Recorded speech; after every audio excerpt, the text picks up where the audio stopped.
As we come to this, our last session in the apologetics series of the conference, we want to look particularly at specific examples of how to defend the faith, and I would like for you to turn in your Bibles then this morning to Acts the 17th chapter, where we will read an account of the Apostle Paul specifically defending the Christian faith in the presence of the Greek philosophers of his day. Acts chapter 17, and we'll begin the reading at the 16th verse. Just so you understand the setting, Paul has come to Athens. He's on his way to Corinth eventually, but he's waiting there in Athens for his missionary colleagues to meet up with him. And Athens, you must remember, was the center of philosophy in the ancient world. The Greek philosophers were well known around the world. Philosophy had its beginning, if you read any textbook in philosophy, there in Greece. And so now Paul is in the capital, the philosophical capital of the ancient world, and this is what we read. Now while Paul waited for them at Athens, his spirit was provoked within him as he beheld the city full of idols. So he reasoned in the synagogue with the Jews and the devout persons, and in the marketplace every day with them that met him. And certain also of the Epicurean and Stoic philosophers encountered him. And some said, "What would this babbler say?" Others, "He seemeth to be a setter forth of strange gods, because he preached Jesus and the resurrection."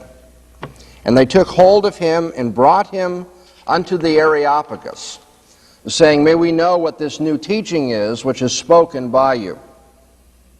For you bring certain strange things to our ears. We would know, therefore, what these things mean."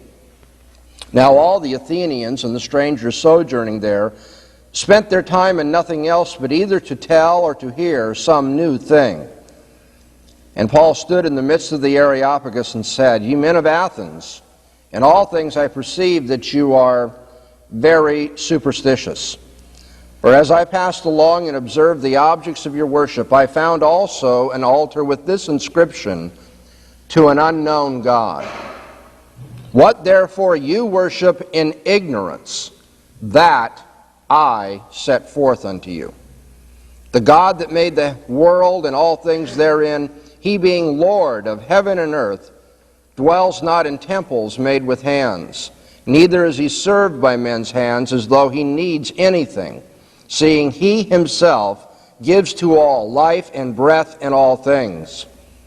And he made of one every nation of men to dwell on the face of the earth, having determined their appointed seasons and the bounds of their habitation, that they should seek after God, if aptly they might feel after him and find him, although he is not far from each one of us. For in him we live and move and have our being, as certain even of your own poets have said, for we are also his offspring. Being then the offspring of God, we ought not to think that the Godhead is like unto gold or silver or stone, graven by art and device of man.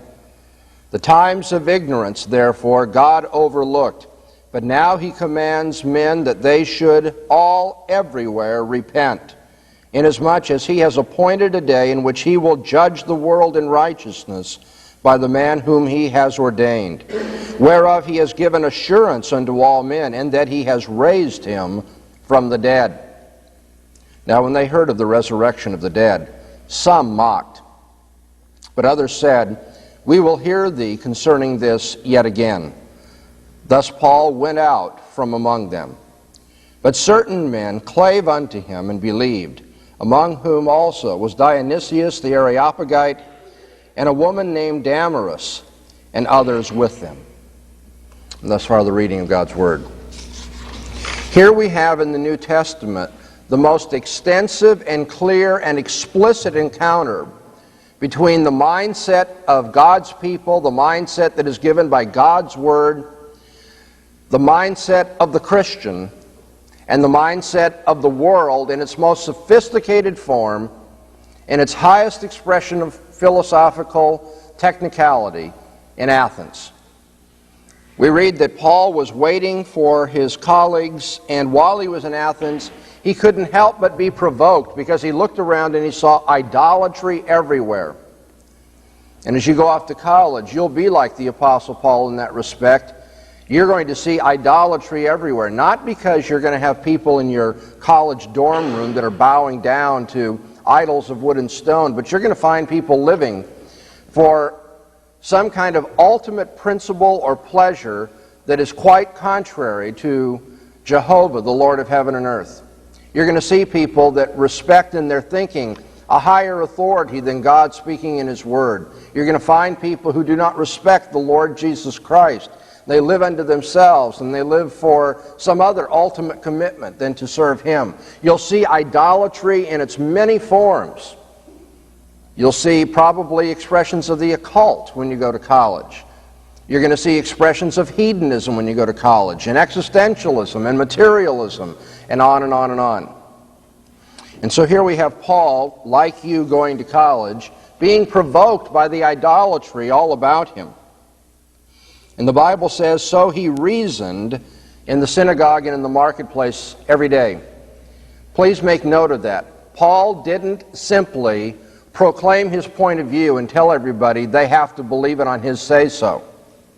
He reasoned with them. He argued with them. He presented evidence for his position. He dealt with what they believed and why it was wrong, and what he believed and why it was right. He reasoned with them every day. And then verse 18 tells us certain of the Epicurean and Stoic philosophers encountered him. That is to say, the two schools of Greek philosophy, which were prevalent in that day, had representatives there in the marketplace who apparently came across Paul, and they wanted to hear more of what he had to say. They didn't respect Paul, however. They didn't want to hear more from him because they thought he had some truth to bring. They wanted to hear from him because they wanted to ridicule him all the more. And we know that because we find that they said among themselves, what would this babbler say? The word babbler is not the best translation. Technically in Greek it is, what is this seed picker saying? A seed picker was a reference to a gutter sparrow. Not a very pleasant image, a small bird that feeds itself from the gutter. And the gutter here is not the nice, polite gutters of America. It was the latrine in ancient Athens. And so they're likening Paul to this gutter sparrow. What is this babbler, this seed picker, all about? He seems to be setting forth different gods. They so misunderstood what Paul was telling them that they thought Paul was setting forth two gods, one named Jesus, one named Resurrection. And so they took hold of him and brought him before the Areopagus. The Areopagus, which is the Greek version of Mars Hill, the hill of Ares or Mars, the Areopagus got its name from that hill where the council originally met. I don't believe in Paul's day that the Areopagus held its sessions actually on the hill, the Areopagus, but it continued to be called that. Paul later on goes out from among them, so the Areopagus here seems to refer to the council itself and not just the location that he's standing. And he's brought before the Areopagus, which had as its specific purpose in Athens to examine new teachers and to find whether what they're saying is acceptable or not. Way back when, Socrates was tried in Athens for setting forth new gods. And so you know that the city of Athens had that reputation. Luke comments it also had the reputation for a desire to hear any new thing. And I think about our own world today, how much we're like that too. You know, the TV has just satiated us. You know, that's why programs like Donahue and Geraldo and so forth are able to continue the way they do because people are looking for something new, something exciting, something strange, something out of the ordinary. And so we're very much like the Athenians too. They always wanted to hear some new thing. So Paul, what an entertaining fellow, this seed picker. Let's set him before the council and see how well he does in defending this faith of his.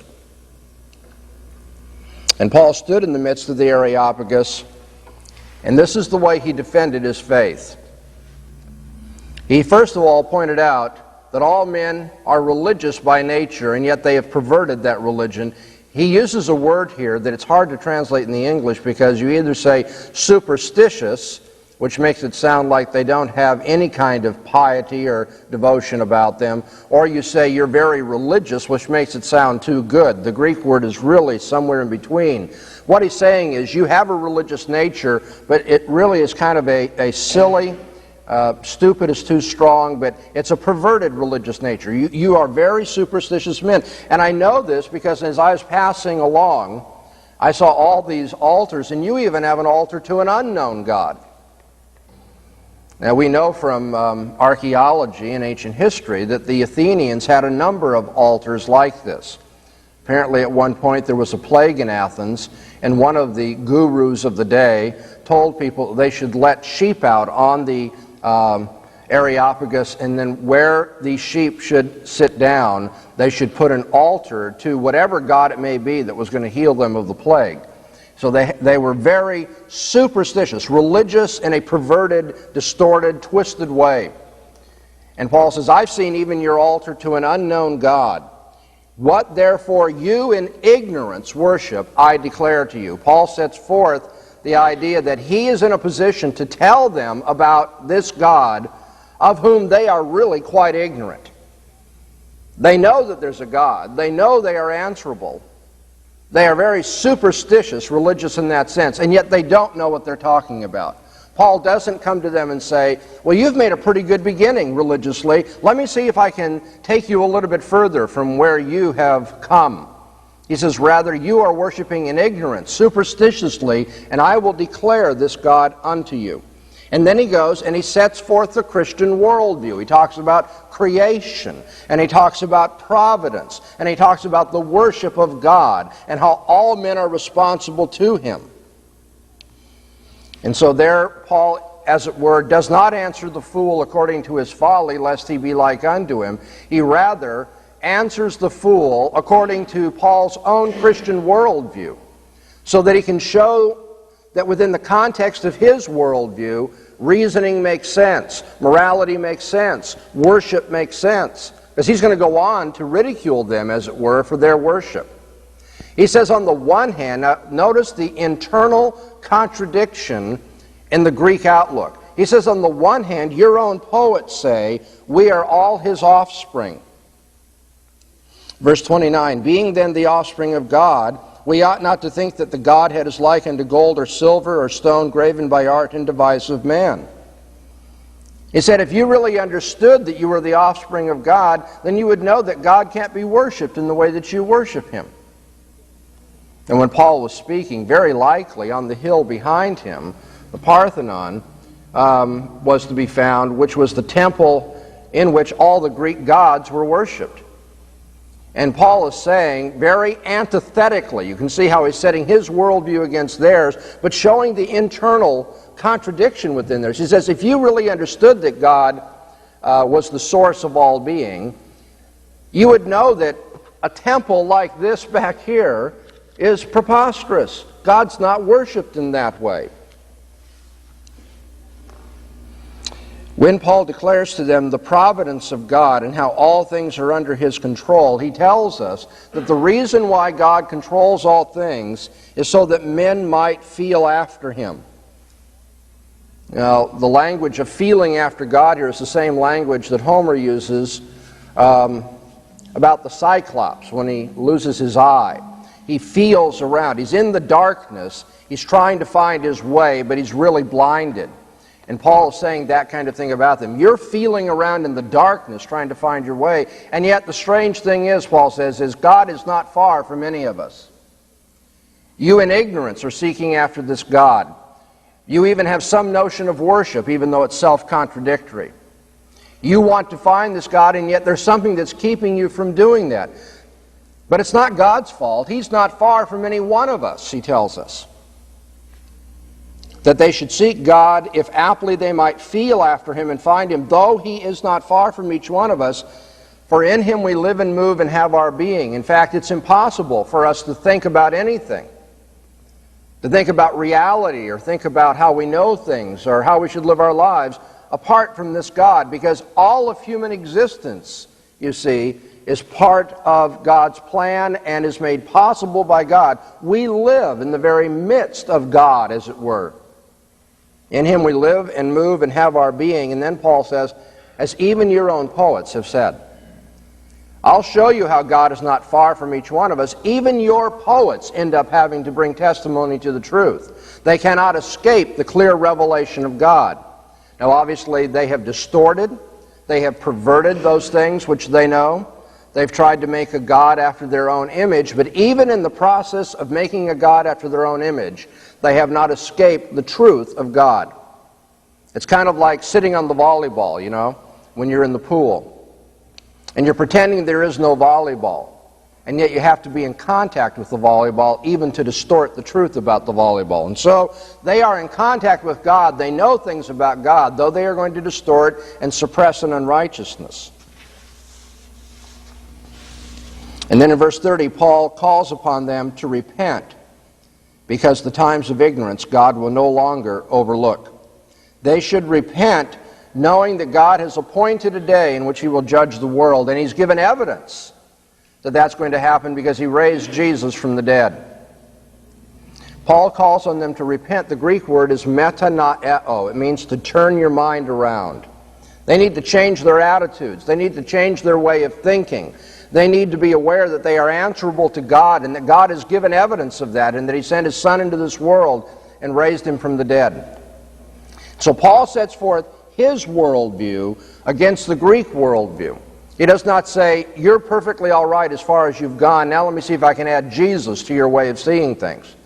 He says that his worldview makes sense out of life, whereas theirs ends up in superstition, ignorance, self-contradiction, and judgment.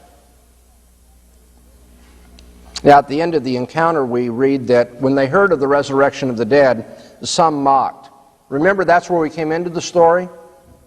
The Epicurean and Stoic philosophers had heard Paul declare Jesus in the resurrection, and they laughed at him then. He gives his worldview apologetic, and he gets to the resurrection as part of his outlook on life and history, and they laugh at him once again. They reasoned in circles, if you will. They began with that attitude, they ended with that attitude. You need to be aware that people are like that. That didn't change Paul's strategy. It didn't change his confidence in the gospel. That sometimes people are going to make fun of what you believe as a Christian, and they're going to continue making fun of it. They're just not going to pay attention. Even though he has really silenced them, he's made fools out of them and shown how they are mistaken.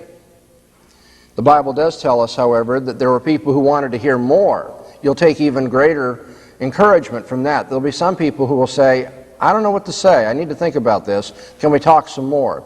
That'll be great. And we also have the assurance that, as the text goes on to tell us, certain men clave unto Paul, and two particularly, Dionysius the Areopagite, obviously a well-known citizen, having a title like that, and Damaris, some woman who apparently was a leader in that society as well, since Paul says nothing more except her name and expects that people, or Luke tells us that people will recognize who she is. Some of the leading citizens did cleave unto Paul, and they did believe. The Holy Spirit does empower the witness of those who are faithful to His Word, and you will see results. There are going to be people who say, there's really no alternative. I need to turn into Christ. So here we have an example from the Bible of an encounter between the philosophers of Paul's day and Paul himself, who quite obviously understood the Christian faith and knew how to defend it and did so effectively. Now, if you were going to be like Paul, and you were going to encounter the secular philosophers of your day and the unbelieving worldviews of your day, what sorts of things might you say? Obviously, you're not going to go and talk about temples where God is worshipped with the device of men's hands and how absurd that is. You don't have a whole lot of that kind of idolatry around. And so you're going to do an internal critique of the unbeliever's worldview, talking about things which are more contemporary. And I'm going to give you at least 4 handles on apologetics this morning that you can use to begin or pursue a conversation showing the internal problems in the unbeliever's worldview. And I am confident that they are not so time-dated that they only work in the 1960s or the 1970s. These are enduring problems in the history of philosophy. And they will certainly continue to be problems that the unbelieving world is not able to answer throughout the history of mankind. I think the form of the problem and the way in which it's discussed may change, but you will be able to use these four problems, I think, very effectively when you're talking with people trying to show why the unbelieving worldview doesn't make sense out of human experience. So let me talk about these four things. First of all, the question of moral absolutes. We have used this illustration a number of times at this conference already. The issue of moral absolutes in the area of ethics. Everybody you encounter is going to have a moral point of view. Even those who say they don't believe in morality will tell you eventually that you should believe that there is no morality rather than believing otherwise, which is to say they have a morality about no morality. That is, am I going too fast? You got that? They say people shouldn't believe that there is a moral point of view, but that shouldn't believe it is itself a moral point of view, a very perverse one, but nevertheless it is saying something about how you should live your life. No one can avoid giving a moral point of view. Everyone lives in this world and believes certain things are right and wrong, even if the only thing they think is wrong is in believing that anything is wrong. Now, how does the unbelieving world make sense of moral absolutes? Can the unbelieving world make sense of moral absolutes? Our answer is no, it cannot. We're asking which worldview makes human experience intelligible. And now that aspect of human experience we're talking about is judgments of right and wrong, and acting as though that there is good and evil in this world. Which worldview can make sense of that? Let's stop and ask ourselves, what are the options if you're a non-Christian? From the Christian standpoint, there is right and wrong because there is a God who is eternal and personal and who reveals himself and shows us what is unchanging good and what is evil by contrast. But in the non-Christian worldview, you cannot take good to be whatever God has revealed about his own holy character because you don't believe in this God. So then what is the definition, what is the standard of good if you're a non-Christian? And there are two basic outlooks on this. I'm going to try to simplify all of secular ethics for you this morning. It'll be oversimple, but I trust helpful. The unbelieving world will say that good is what evokes approval, or on the other hand, good is what achieves certain chosen ends. On the one hand, good is what evokes approval, and then there are schools of thought that say good is what achieves certain ends. Let's begin with the first of those options. Good is whatever evokes approval. There are two forms of this outlook on ethics. The one says that good is whatever evokes social approval. The other says good is what evokes your individual personal approval. That is to say, the evoking of approval is either society at large or the individual himself, herself.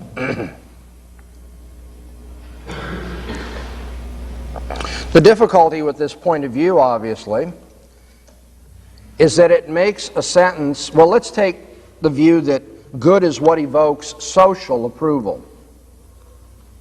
If that is the case, and we are consistent with that approach, you're going to answer the fool according to his folly, lest he be wise in his own conceits. Let's take this philosophy and see where it leads us. If that is the case, then a sentence such as, the entire society willingly went along with the evil of oppressing the Jews. Now that sentence seems to make perfectly good sense. But if good is defined by what evokes approval, then it would be by definition impossible to criticize a society for what it does. But even unbelievers criticize societies for what they do. They believe that societies are humane or inhumane. They believe that societies are too warlike. They believe sometimes that societies are too uptight about sexual ethics. They make evaluations of societies as a whole, and those evaluations would be meaningless if good is whatever evokes approval by the society at large. Moreover, we ordinarily think of things evoking approval or disapproval, if you want to look at the negative side of ethics. We ordinarily think of things evoking approval because they are good. We don't think of the evoking approval as constituting their goodness. You understand the difference? If you ask, well, why did that evoke society's approval? Or why did that evoke society's disapproval? We tend to think that good and evil are attributes of the things, events, activities, attitudes in themselves, and not simply another way of speaking of evoking approval. The unbelieving world cannot even understand the logic and the language of ethical discourse. You're going to take what anyone is going to be talking about in human experience, their moral judgments, and show that their own theory of ethics is meaningless. The very things they say are meaningless given their philosophy of ethics. The idea that good is what evokes social approval is found also in the view that good and evil are just intuited by people. We can't argue about it, it's just something that you intuit. You have this feeling about it. And if that, of course, is what the unbeliever means by good, then there is no rational discussion of ethics left and no way to resolve differences of opinion.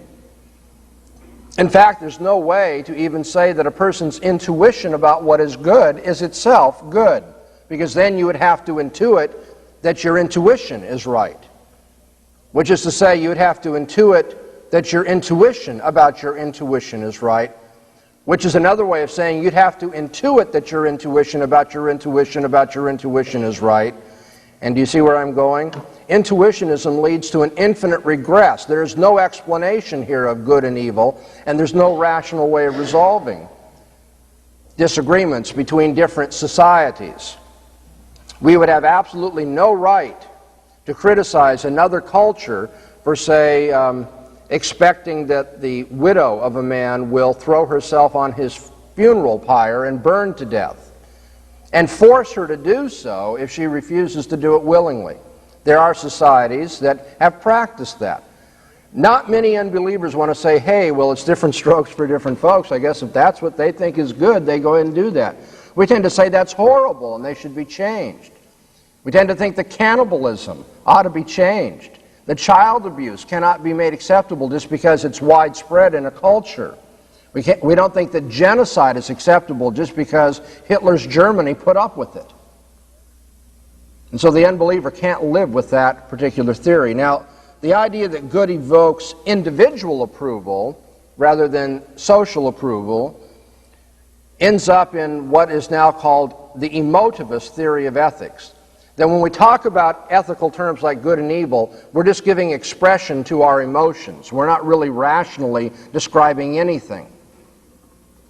In which case, it would never be when someone says helping orphans is good. When Bill says that, he would not be saying the same thing as Ted when Ted says that. If Ted says helping orphans is good, what he's saying there is Ted likes helping orphans.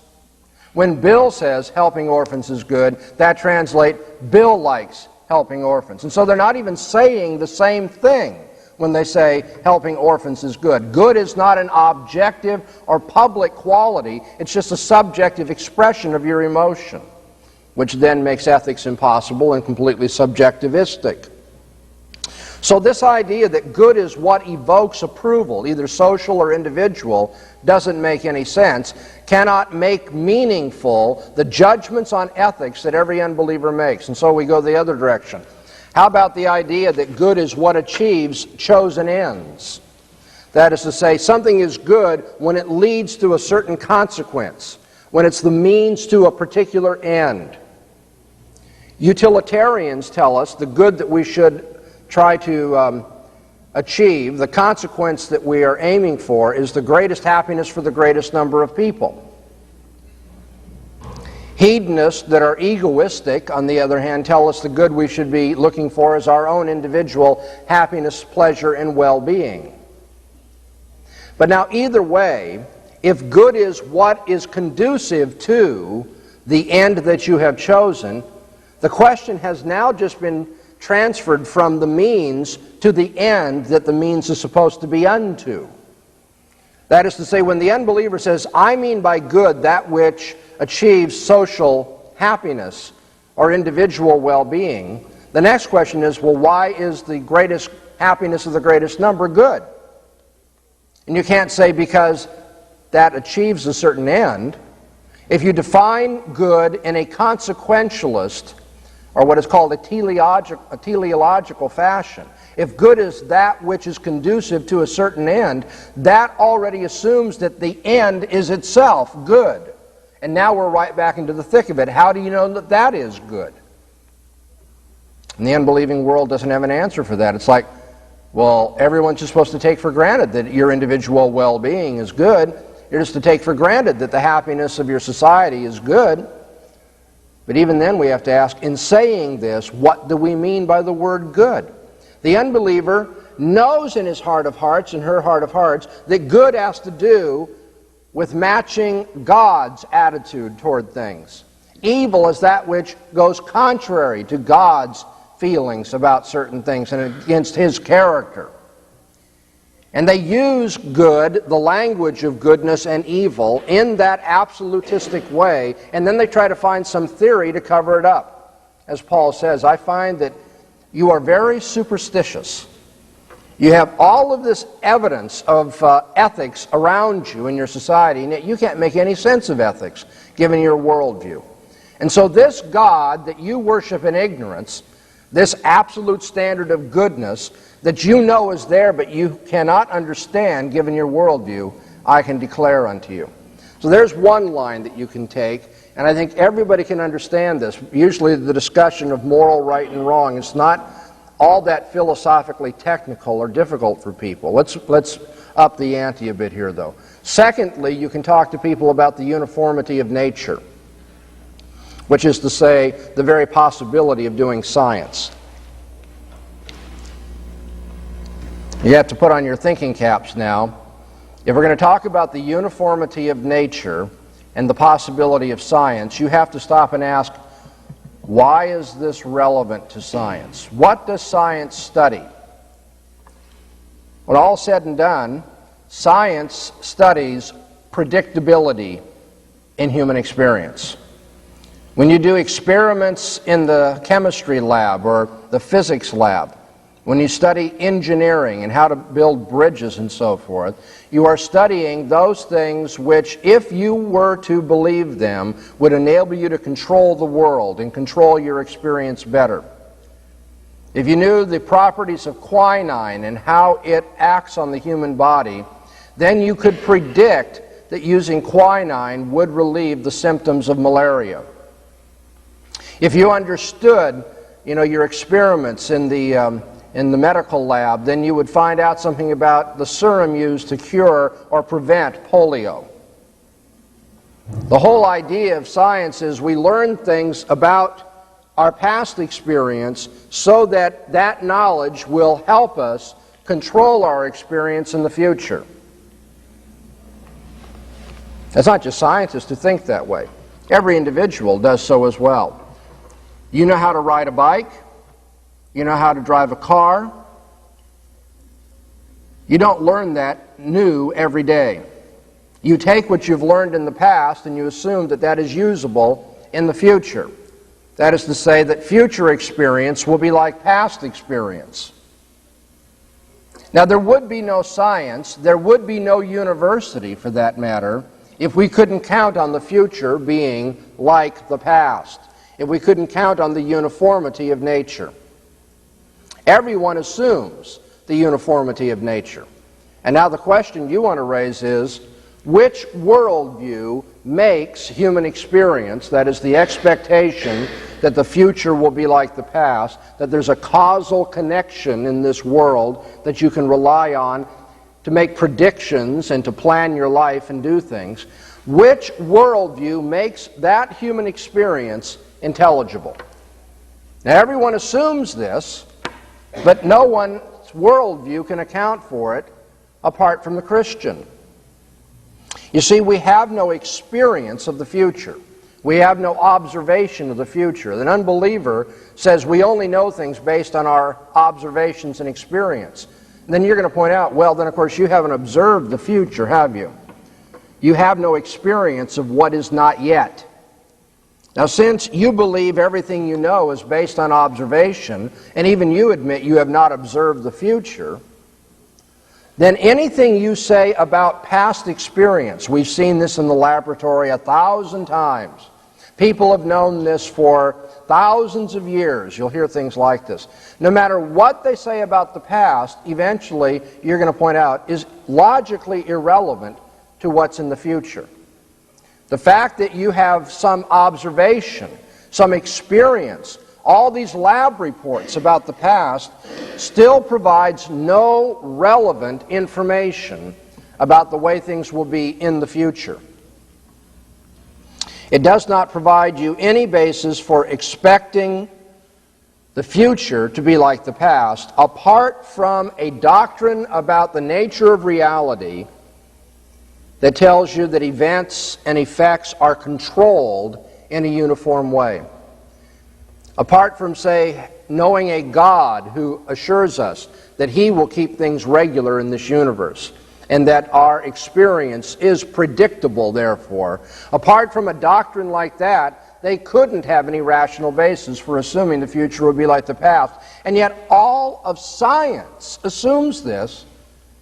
And then when you bring up the question, it's like they don't even want to think about that. It's so difficult, and it's so taken for granted that they almost want to make fun of you for raising the question. But you have to remember, being made fun of for raising a question doesn't mean the question is a bad question. Often enough, it means you finally touched a nerve, and they don't want to admit that you've touched a nerve. Now, someone as sophisticated as Bertrand Russell, about whom you read in preparation for today's class, someone like Bertrand Russell has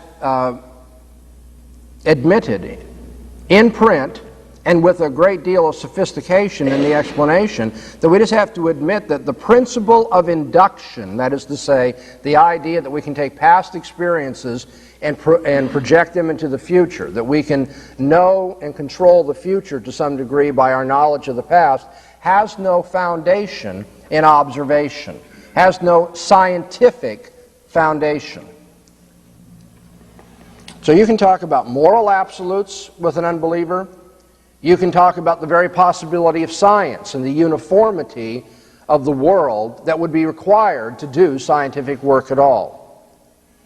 Now I'm going to bump this up again. Let's raise the ante. I'm forcing you to think hard. This is going to be the hardest one of the day. After this, it's downhill. Another problem that unbelievers have, no matter what version of philosophy they use, whatever worldview they have, is that unbelievers have got to talk about the possibility of universals and laws. That is to say, they have got to talk about concepts and logic. In order to understand this challenge, we need to take a moment and explain what a universal is. You all know the story of Huey, Dewey, and Louie, right? When you see Huey, Dewey, and Louie out on the pond, you say there are three, what? Oh, we're awake. Come on. 3 ducks. Very good. Okay. Now, what does this term duck refer to? Does it refer to Huey rather than Louie? Or does it refer to Dewey instead of Huey? Which one is it? What do you mean, all of them? If you, as an unbeliever, hold that the only thing that exists are particular experiences, then you can't say that a word applies to many things. A word can only apply to one thing at a time. When unbelievers use general concepts like duckness or hoarseness or goodness, for that matter, they are not talking about something that they have experienced. Now, you're going to say, wait a minute, they have experienced, because they've experienced, through observation, Huey, Dewey, and Louie. Ah, that's true. But what they have not experienced is duckness. And you know how I know they have not experienced that? Because this is not very pleasant, but you could make dinner out of Huey, Dewey, and Louie, but you can't make dinner out of duckness. You see, duckness is not the same kind of thing as a particular in this world. It's a concept, right?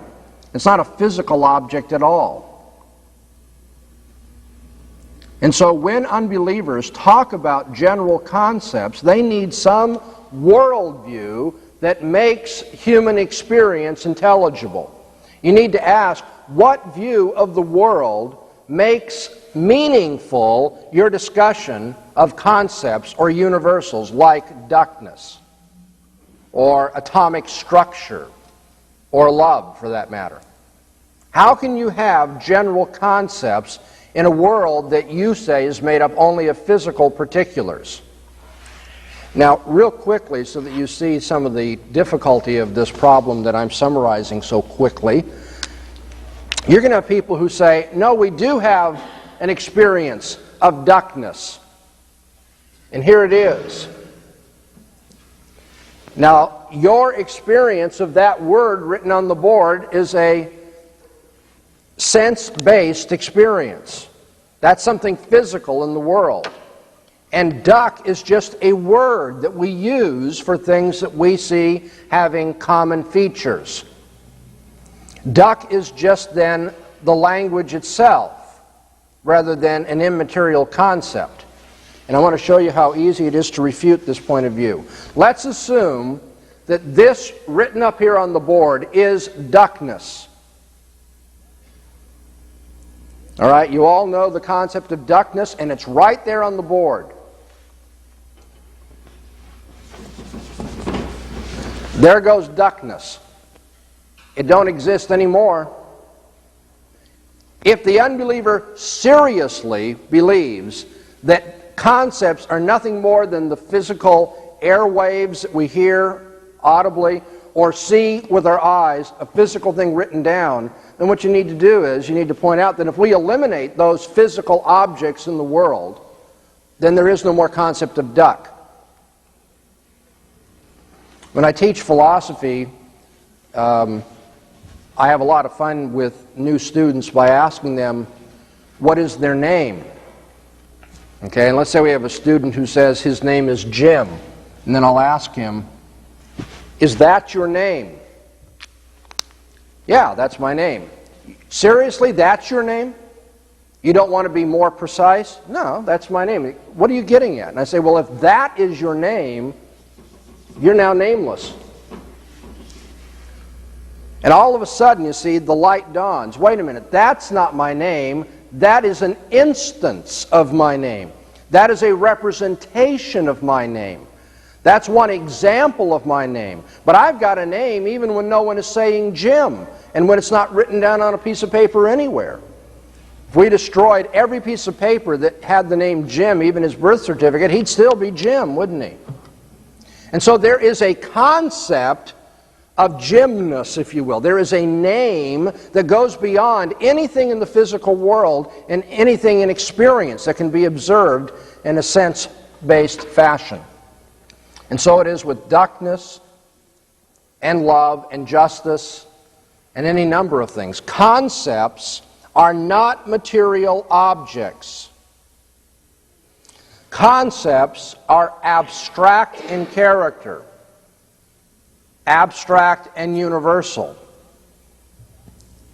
But you see, the problem is, in a materialistic philosophy, where everything that exists must be material, there can't be anything that is abstract and universal, because everything must be particular and physical. Which is to say, the unbeliever can't even make sense of his talking and his reasoning. Now, you know what unbelievers do? Then they try to come up with more sophisticated theories which are behavioristic in nature. What they want to say is, well, words are understood in terms of stimulus-response mechanisms. And I cannot, in the short time we have this morning, go into much of that. But the critique that I've given you works with behaviorism as it does with any other school of philosophy. Is it the case that a name is nothing more than a sophisticated way of speaking of a response to a certain kind of stimulus? Do we really want to say then that the concept of duck no longer exists when there isn't any conditioned response stimulus out there? Let's talk about something a little more abstract even than duckness and names. Let's talk about the laws of logic. The laws of logic are meant to regulate human reasoning, the way in which we draw conclusions from premises. Now, if you maintain that there's nothing that exists except the material world, the physical world about us, then what are laws of logic? Unbelievers want to appeal to them. You'll hear them tell you you're being illogical, or you need to take a course in logic, or you need to reason more logically. And you have every right to say, what are you referring to? Now, in my worldview, it makes sense to call on people to be logical, because in so doing, they imitate the very nature of God. They think the way God thinks. They are consistent. God doesn't lie. He is true to himself. God is logical. And I need to think in a way that reflects the character of God. So it makes sense for the Christian to call on people to be logical. What sense does it make for the unbeliever to call on people to be logical? What are the laws of logic? I've had people tell me, well, they're just, the way your brain thinks. You say, wait a minute. The laws of logic are the way that the human brain thinks. Well, if the laws of logic are the way the human brain thinks, then we don't need laws of logic to correct the way the human brain thinks, do we? Obviously, the laws of logic are not simply a description of the function of the brain, or it wouldn't make any sense to take courses in logic, so you can learn to think more logically. You can only think the way the human brain thinks, after all. No. What I mean is the laws of logic don't simply describe the way the human brain thinks, but the laws of logic are what the human brain thinks about the way the human brain should think. That is to say, the laws of logic are what are going on right now in the electrical synapse and the biological and physical relations inside the gray tissue up here in my cranium. The laws of logic are what I'm thinking about, and by thinking I mean all that electrical stuff going on and chemical stuff going on up in my head. But if those are the laws of logic, then obviously the laws of logic are different for you than they are for me. And why is that? Because the gray matter in your cranium is not the gray matter in my cranium. And if the laws of logic are just what's going on in the gray matter, even thinking about what should go on in the gray matter, then obviously there's nothing common and public and objective about the laws of logic. The unbeliever wants, I know that this is difficult. I told you this is the hardest it's going to get, so stick with me 2 more minutes and the pain will be gone. The laws of logic are crucial to any kind of rational thinking. Education would not make sense. Debating would not make sense unless people were committed, in some sense, to common laws of reasoning as to what controls good and bad conclusions, reliable and unreliable conclusions, and patterns of inference that will lead to the truth.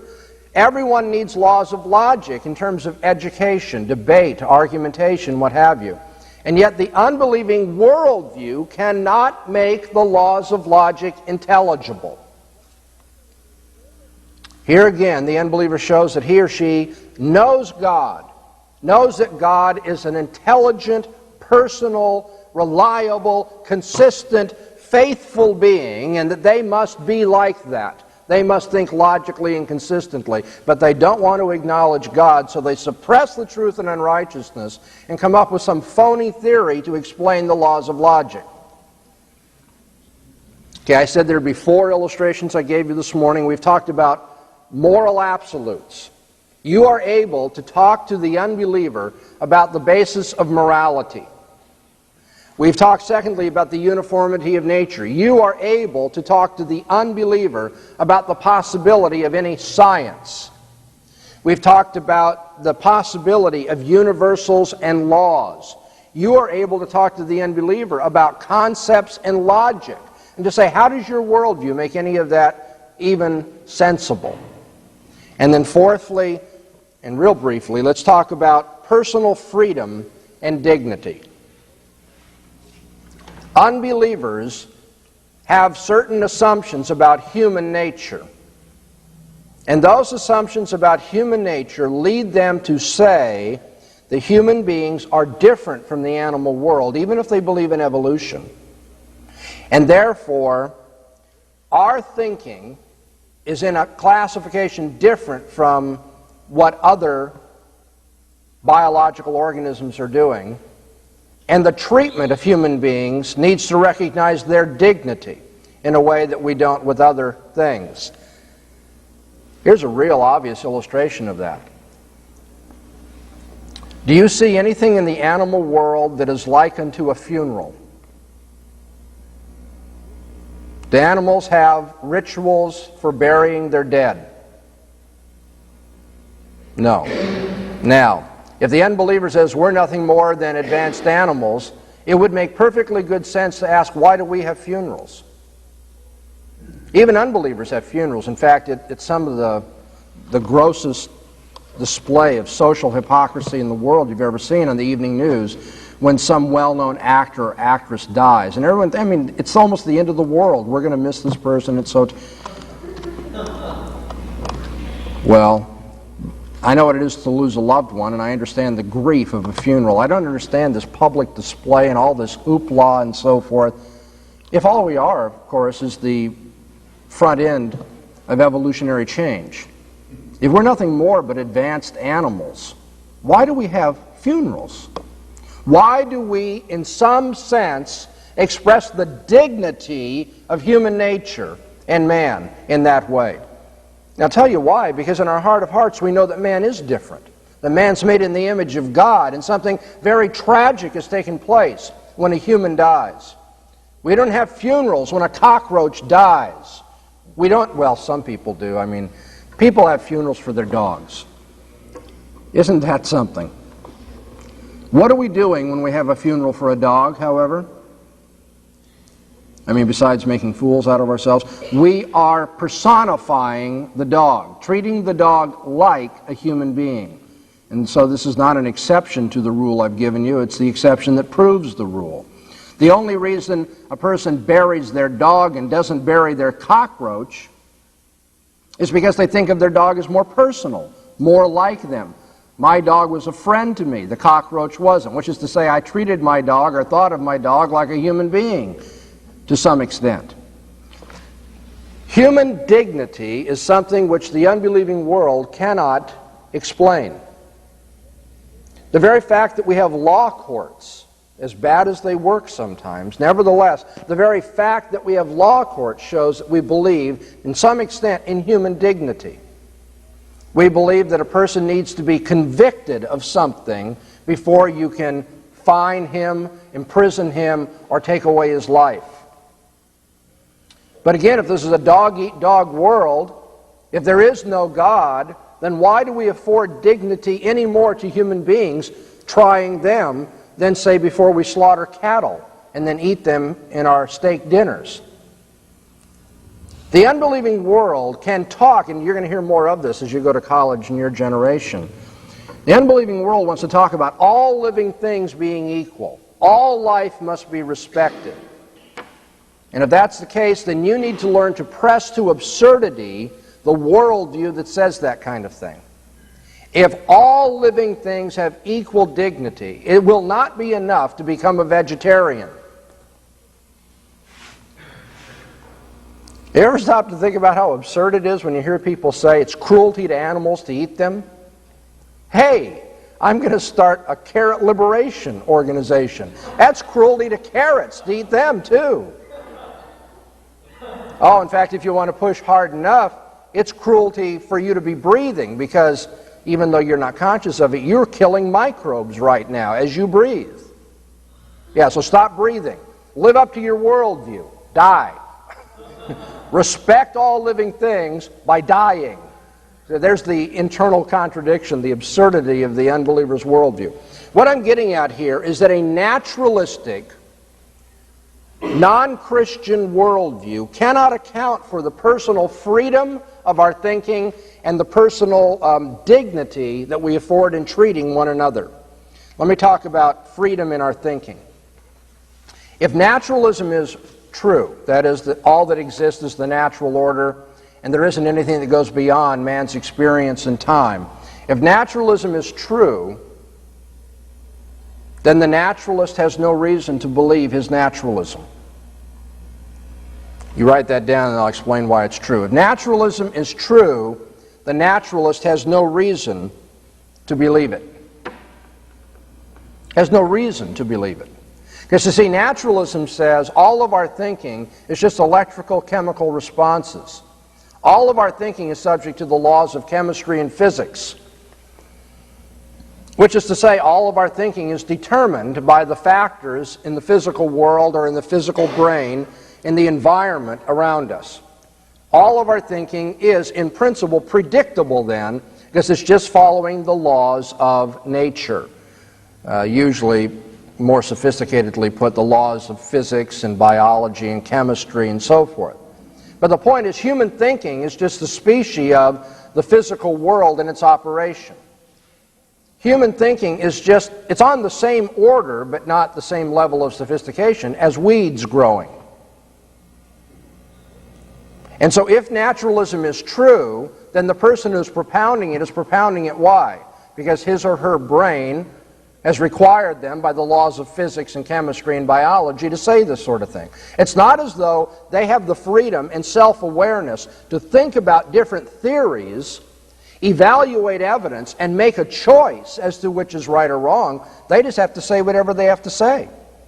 And that's why the irony is that a naturalist would promote naturalism and try to tell people it's true. You should believe that and not supernaturalism. The answer is, if naturalism is true, so that your brain is just working on the laws of physics, then you have no reason to believe naturalism is true. It's just the laws of physics requiring you to say that. Which is just to say, if naturalism is true, there's no reason to say that naturalism is true. You're just forced to say that, just like I'm forced by the laws of physics to say the opposite. Unbelievers cannot even account for why we argue with each other then, can they? On their assumptions, there's no argument because there's no freedom to choose the truth over against error. There's just the laws of physics governing my brain to say and do whatever it does. All right, there's been a lot of material here, but I wanted to make sure that I didn't leave before you had some idea of how you can engage in a worldview critique of the unbeliever. You do not have to have read everything in philosophy, but I would recommend that you do some study in philosophy. You might do well to do it under a Christian instructor. I'd be happy to help you study philosophy through our study center, for instance.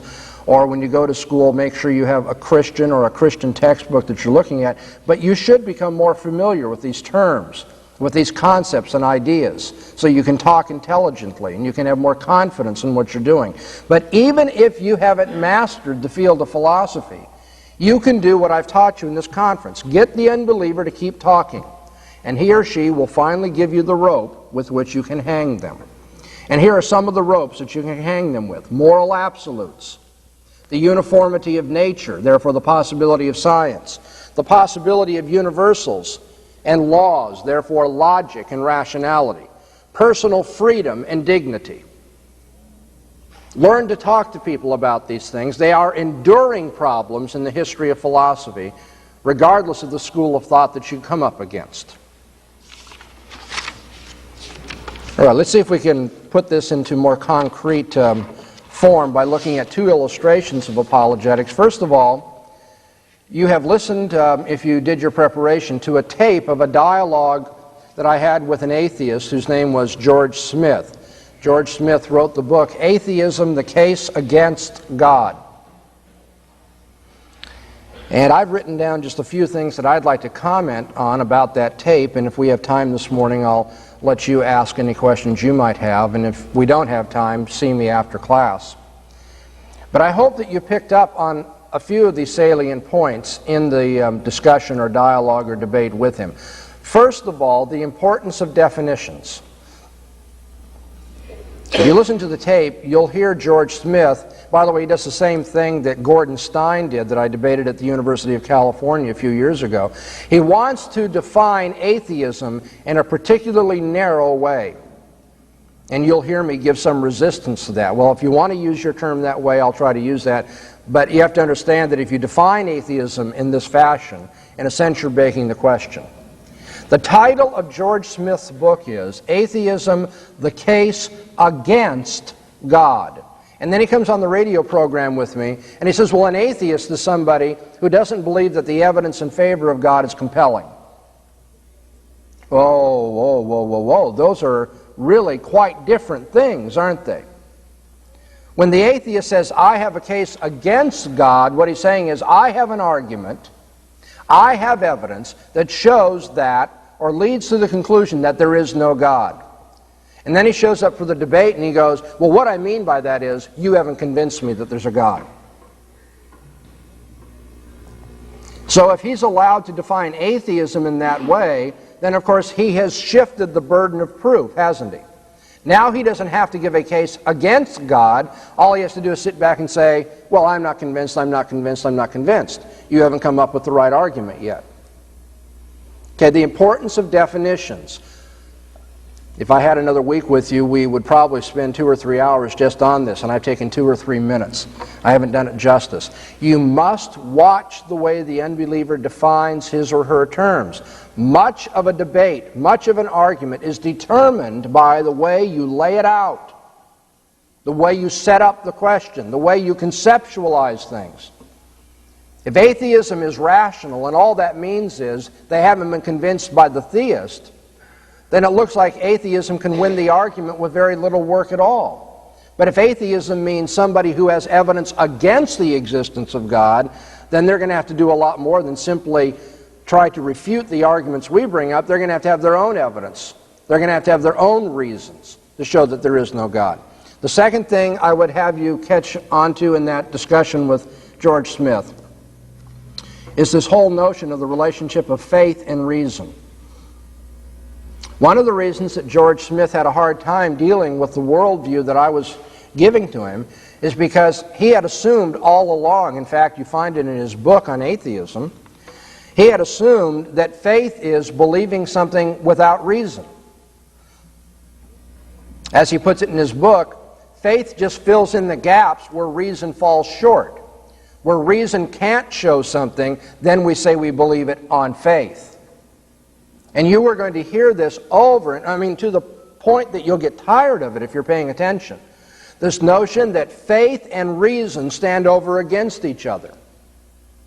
And it doesn't help that traditional Roman Catholic apologetics assumes the same thing.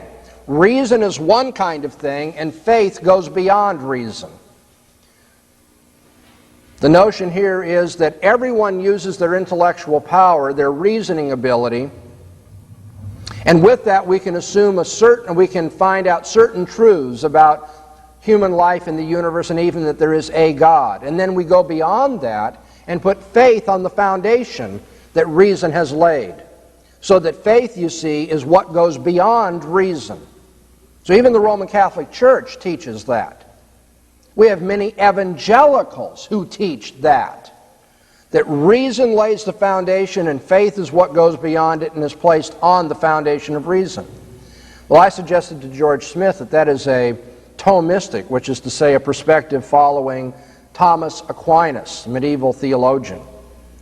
But in the history of the Christian church, there's a completely different tradition on this matter, which is the Augustinian tradition.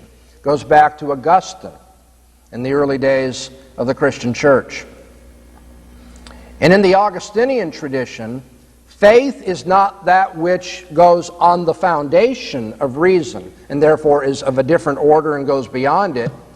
Faith itself is the foundation for all reasoning.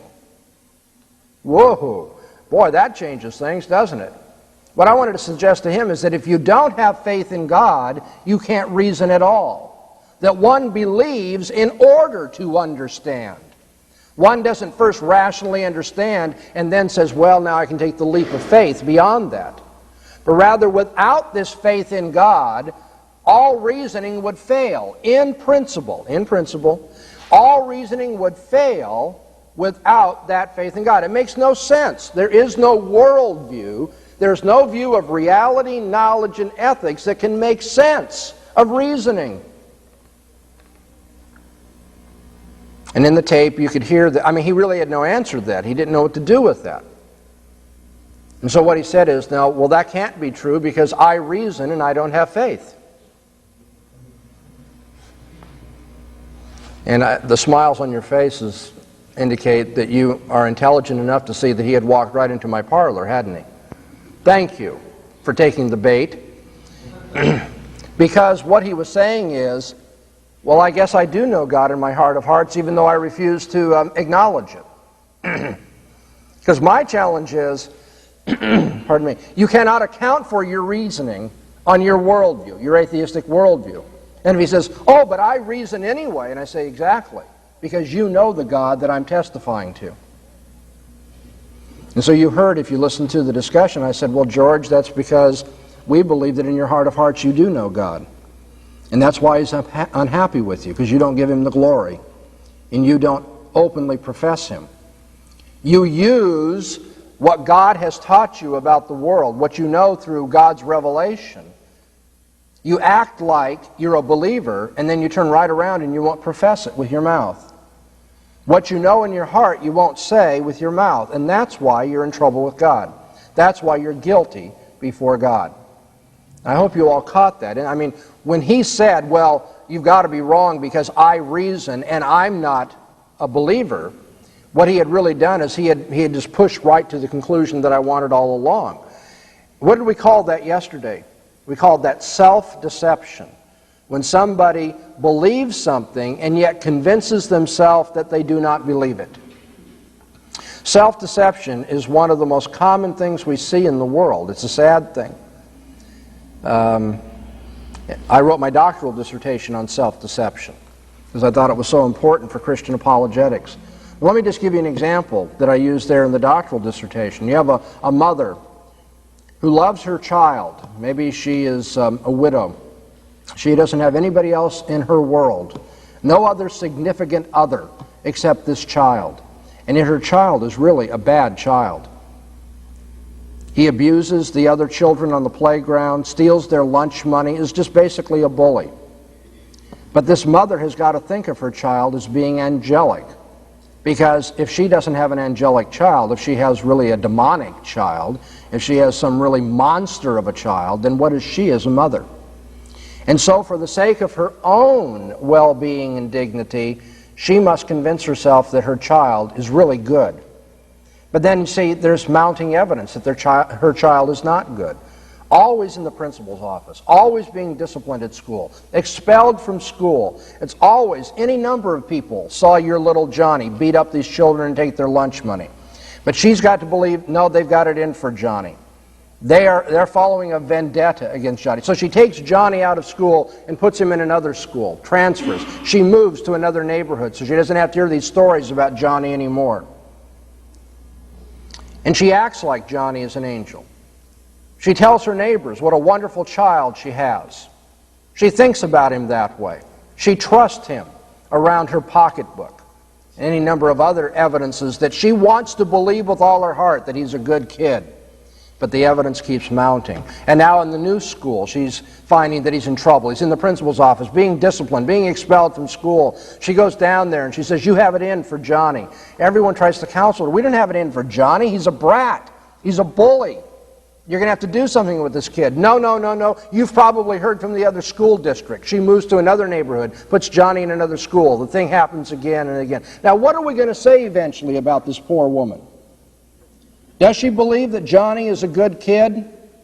No. Her very behavior and the way she deals with the evidence against Johnny shows she doesn't believe he's a good kid. Has she convinced herself that he is a good kid? Yes, she has. That's why there's evidence that she treats him in this way and she promotes him and says he's such an angel when she meets the new neighbors and so forth. Here is a woman who classically knows the truth and has deceived herself about it. Now that is just a little microcosm, a little way of seeing what unbelievers do all the time. They know God in their heart of hearts, and then they go about finding rationalizations to not have to acknowledge it. And the rationalizations may not be as crass as the ones in the story of the lady with the bully child that I've just given you. They may be very sophisticated. They may be rationalizations that come from a person that's a real smooth talker, who has plenty of educational experience, PhDs galore. And he or she can hide their desire to run away from God in a very convincing, persuasive way. It's obviously convinced or persuaded them. And yet they could not talk about rationality. They could not talk about science. They could not talk about human dignity and freedom or moral absolutes, given the worldview that they are promoting.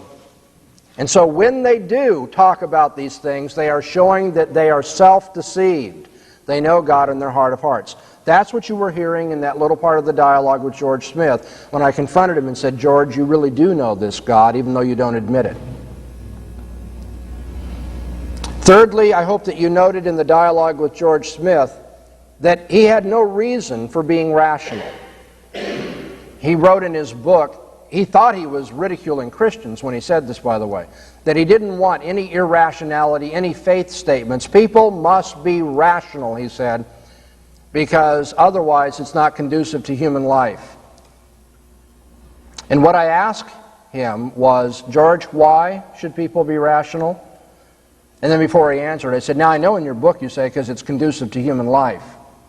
But why should people do that which is conducive to human life?" It's kind of like, duh. I've got this end I'm pursuing, but I'm not sure why I'm pursuing it. And I said, now given my worldview, it makes sense to tell people to be rational. We have to think God's thoughts after him, and he's consistent and rational, so that's fine. What I don't understand is why on your worldview people have to be rational. Fourthly, the discussion of abstract concepts, which began with George Smith, continued with the telephone callers, one in particular named Max, who got very upset. You all know how Max got upset. Finally, just wanted to end the conversation. There again, and I am concerned, of course, for Max's salvation, so don't take this humor in the wrong way. But what I told you is apologetics.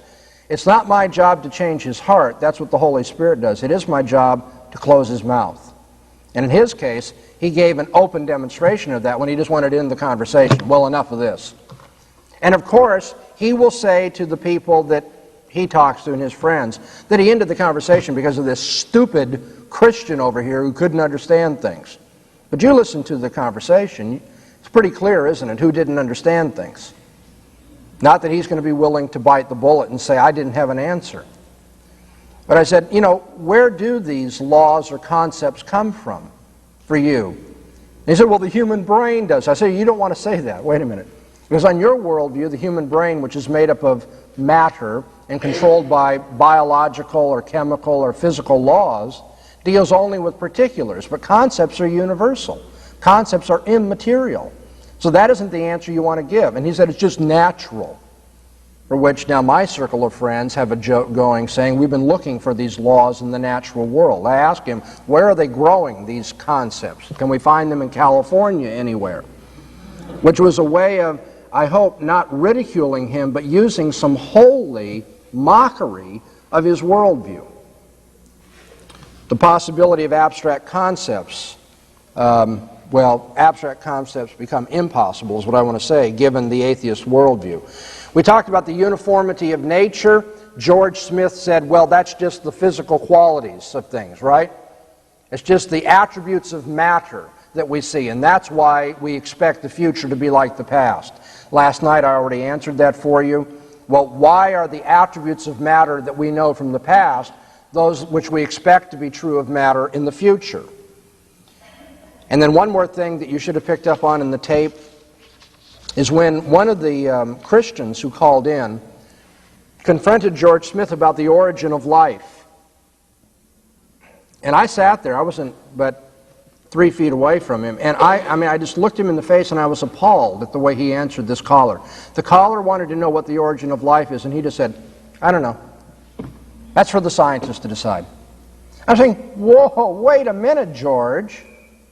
If you're going to give us a view of the world, if you're going to give us your worldview, talking about the nature of reality and how we know and how we should live our lives, you can't just throw away one of the most difficult questions in the history of philosophy. You can't just throw away what people in all cultures have wanted to know. Where does life come from? And he just want to say, oh, well, it's up for the scientists to decide.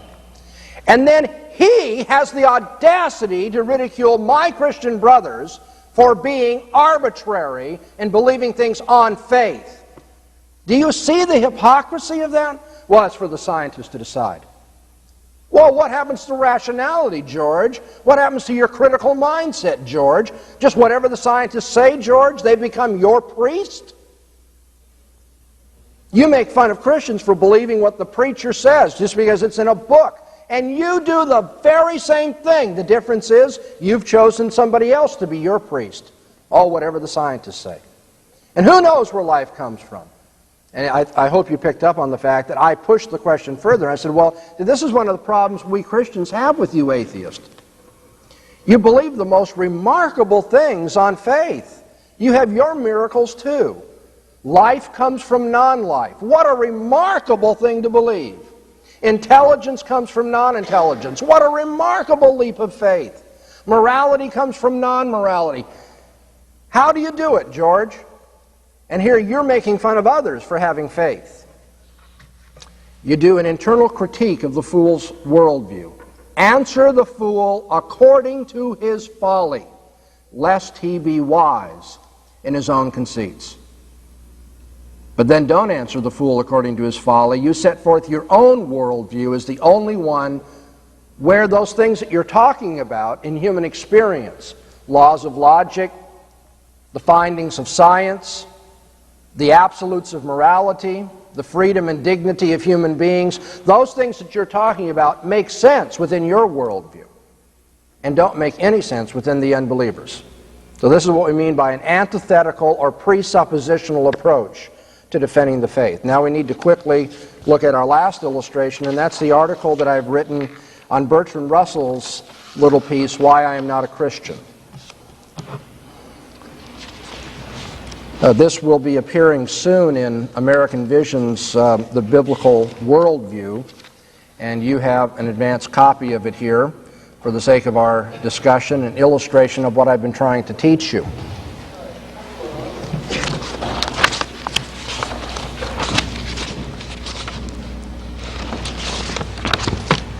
I give a little bit of background on Bertrand Russell at the beginning of the article, pointing out that he was a controversial figure in 20th century philosophy, but a well-respected figure in 20th century philosophy, and yet a man, for all of his dignity as a philosopher and his reputation, a man who changed points of view more times than you would expect of a very intelligent person. This shows, in one sense, Russell's integrity, that when he ran into problems with a particular philosophical outlook, he realized that he couldn't just, entrench himself and try to rationalize and defend it to the hilt. He was a man who was willing to change his mind. That's good. What's bad is the fact that he kept changing his mind showed that he didn't really have a foundation for what he believed. He didn't really know what life was all about. Even though he was respected is revered by students. In fact, you read some of the stuff that his students wrote about him, and it's almost like he walked on water. He was a very intelligent man, and yet he didn't know what everything was about. He couldn't come up with an epistemology, a theory of knowledge, that avoided certain internal problems, and he himself recognized that, and even his better students will write. Russell himself didn't have an adequate answer for some of these problems. And yet, this same man knew very well that Christianity was wrong. Now you need to put these two things together about what you know about Russell, because they make an interesting dialectical tension. On the one hand, Russell said, we really can't come up, or we haven't yet come up, with an adequate theory of knowledge. But even though we haven't arrived at that, we know that you aren't right. Nobody knows for sure, Russell said, but we know that you're wrong, you Christians. So you can't have it both ways, can you? You can't say nobody knows for sure, or I haven't got an adequate theory of knowledge, but on the other hand, I do know that you don't know what you're talking about. Just won't work. He's got to have some viable alternative on the basis of which and in terms of which he attacks the Christian faith. I point out next in the article that Russell was hostile toward religion in general and Christianity in particular, saying that religion was really an impediment to human progress. I quote him as saying, I am as firmly convinced that religions do harm as I am that they are untrue. And we see a defined expression of his own atheism and materialism in his article, A Free Man's Worship. This is what I quote him as saying there. Brief and powerless is man's life. On him and all his race, the slow, sure doom falls pitiless and dark. Blind to good and evil, reckless of destruction, omnipotent matter rolls on its relentless way. And in the face of that nihilism and ethical subjectivity, Russell called men to what he thought was an invigorating free man's worship. He said, to worship at the shrine that his own hands have built, undismayed by the empire of chance. Oh, these are stirring words, but look at what he's saying. Omnipotent matter rolls on its relentless way. This is a chance universe. Only matter exists. And yet, on the other hand, he says we are to assert our own values in the face of that blind, relentless matter. Values? There are no values in a universe that's made up only of matter. So here you have a man who was a brilliant man, a good public speaker, could write stirring prose like that, and yet openly contradicts himself. Has a worldview that cannot even make sense out of his own speech here. Now, why did Russell say he couldn't be a Christian? Well, I give 4 reasons in the article that summarize what he said in his article, Why I Am Not a Christian. He said, because the existence of God cannot be proved by unaided reason. What I go on to say in the article is, unaided reason can't prove anything. And that's demonstrated in terms of what I've shown you this morning. Russell had no answer for the uniformity of nature, by his own admission. He said, past observation cannot lay a rational foundation for future expectation. And yet he continued to act like we could be scientific. Russell said that there are serious defects in the character and teaching of Jesus, that he wasn't the wisest and best of men, but inferior to Buddha and Socrates. And yet Russell also says that there's no foundation for objective and absolute values. Now, if you don't have an objective value by which you evaluate Jesus and Buddha and Socrates, then how can you say that one's inferior or superior to the other? Russell just shot himself in the foot, didn't he, in trying to argue that way. He says that people accept religion on emotional grounds, which is not worthy of self-respecting human beings. At the end of the article, I point out that Bertrand Russell didn't have good intellectual grounds for what he was saying, and that we need to look elsewhere for why he hated Christianity so much. What I'm suggesting is his was an emotional aversion to Christianity just as much as he said Christians and religious people on the basis of emotion believe what they do. That is to say, he was guilty of the very thing he was accusing others of. And finally, he said the Christian religion has been and still is the principal enemy of moral progress in the world. But of course, the whole notion of moral progress requires for its meaning some absolute standard of value in terms of which things progress or are retrogressive. And we've already indicated Russell didn't have any such absolute standard whatsoever. In fact, on his view, history wouldn't have any meaning whatsoever, much less a progressive view, a meaning that shows progress in history. Now, I've run out of time, and that's why I've had to hurry through this article, but since you have it in your hands, you can go and look at that and examine it more. I hope that you will see in the article an illustration of the principles of defending the faith that I've been laying out for you these last few days here at our conference. At the opening of the article, there is a summary of the approach to apologetics which I am using in this series for American Vision, and which we hope will become a book on apologetics someday.